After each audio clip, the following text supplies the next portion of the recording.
Oi, bem-vindo a Flip, o canal onde a gente não é Ave Maria, mas tá cheio de graça, hein? E o vídeo de hoje vai por um caminho um pouco diferente dos outros jogos que a gente veio falando até aqui, séries e filmes, etc. Que a gente geralmente tava falando de jogos fofinhos e coisas legais, tipo isso. E não é muito comum que eu apareça aqui no canal pra falar sobre um jogo tipo...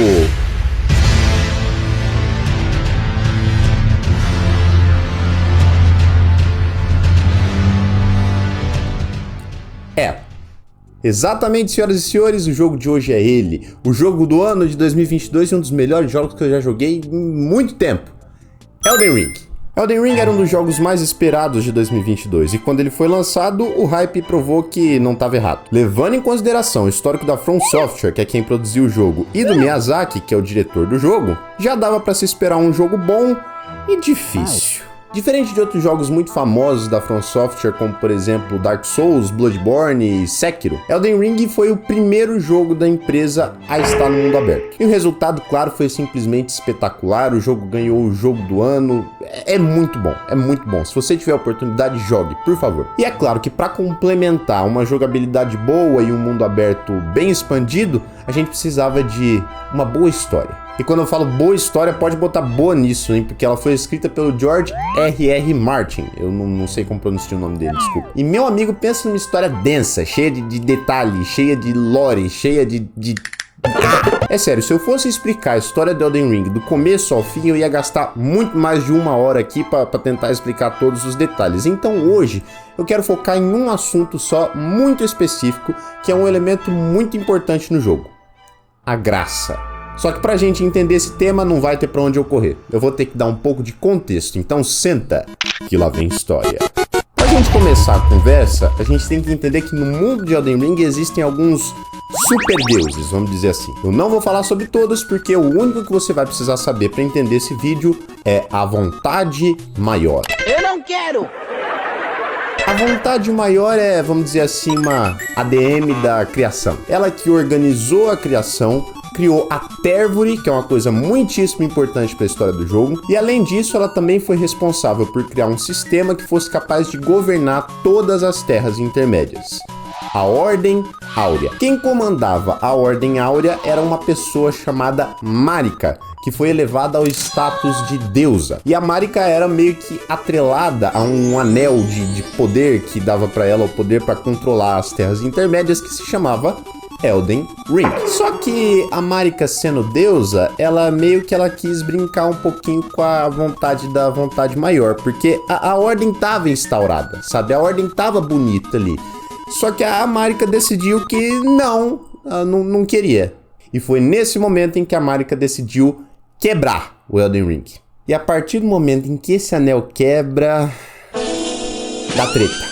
Com a quebra do anel, ele foi separado em várias partes chamadas Grandes Runas, que ficaram com os semideuses. E o fato de as pessoas saberem que essas Grandes Runas estavam com os semideuses e que quem reunisse elas ia juntar o Elden Ring de volta e se tornar o consorte da Rainha Marika, transformando-se assim no Lorde Pristínio, fez com que só uma coisa pudesse acontecer: treta.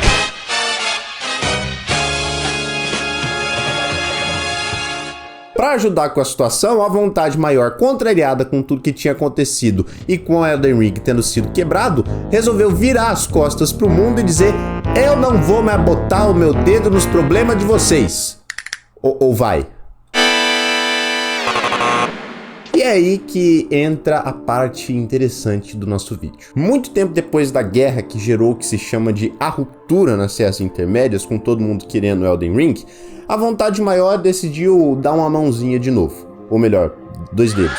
A questão é que a vontade maior não abandonou completamente as terras intermédias. Ela resolveu só não interferir diretamente ali. Mas a vontade da vontade maior é que a Ordem Áurea fosse restaurada do jeito que era para ser desde o começo, já que a Marika quebrando o Elden Ring quebrou também a própria Ordem Áurea. E aí que a vontade maior decide que a Ordem Áurea devia ser restaurada por uma raça que tinha sido banida pela própria deusa Marika, os Maculados. E para ajudarem esses Maculados a se tornarem o próximo Elden Lord, restabelecer o Elden Ring e a Ordem Áurea, ela decide colocar uma coisa muito importante para o jogo: a graça.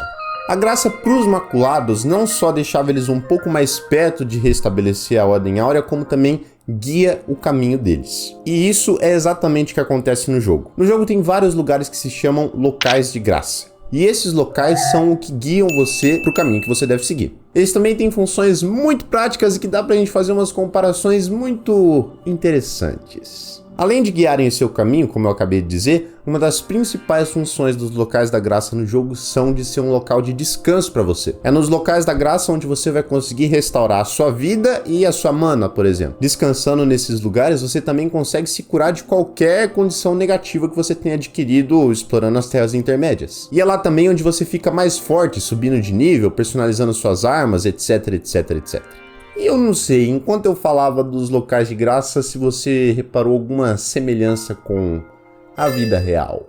É isso mesmo, pode ser que o jogo não tenha se baseado nesse conceito, mas é inevitável fazer comparações com a graça da vida real. Na vida real também tem um certo ser superior a tudo e a todos que dá um empurrãozinho pra gente chegar até ele um pouquinho mais fácil. Afinal, o desejo desse certo ser é que todo mundo seja feliz, e a gente só vai conseguir ser feliz se a gente estiver perto dele, então a gente precisa de ajuda para chegar até lá. A graça da vida real é um favor, é um socorro gratuito que a gente tem para chegar até esse certo ser sobrenatural e, mais do que isso, virar filhos dele. E assim como no Elden Ring, na vida real a graça não é uma coisa que se impõe, que tira sua liberdade ou algo do tipo. Afinal, no jogo você pode ir para onde você quiser e que se lasque os locais que a graça está te indicando para ir. Inclusive, dentro do jogo você pode ir totalmente contra a vontade maior e ter um final que não tem nada a ver com ela. A escolha é sua, é tu que decide. Apesar disso, isso não quer dizer que a graça vai deixar de mostrar o caminho dela para você, mesmo que você escolha fazer o final que não tem nada a ver com a vontade maior. E, inclusive, mesmo que você escolha esse final que vai contra os desejos da vontade maior dentro do jogo, a graça continua te curando e te restaurando ao longo do caminho. Não interessa a decisão que você tomou, ela sempre vai te ajudar, mesmo que você não queira. Não, Felipe do passado, pelo amor de Deus, tá errado, não é assim que funciona. Desculpa, gente, desculpa, eu fui um jumento, não é desse jeito. Não, se você não quiser ser ajudado pela graça, você não vai ser ajudado pela graça, é simples assim, e você vai ficar todo lascado. Divirta-se, se você quiser, mas a graça não vai te obrigar. Foi mal aí, furo de roteiro, evitado pelo Felipe do futuro. E sim, eu cortei o cabelo. E o que você não se inscreveu ainda? É uma boa pergunta isso também, hein? Antes de voltar, se inscreve aí, faz um favor. Viu? Obrigado. De volta pro Felipe do passado, que errou. Tchau.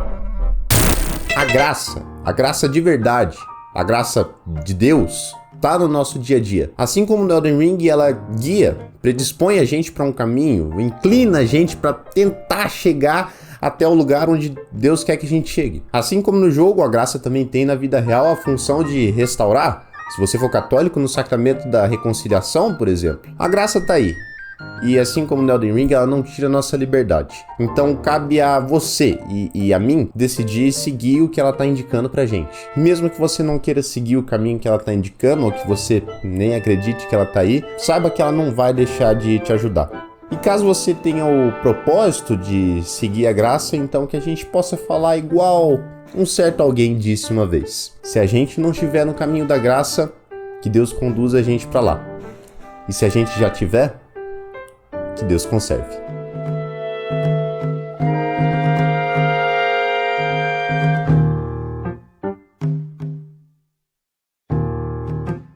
Ai, minhas costas!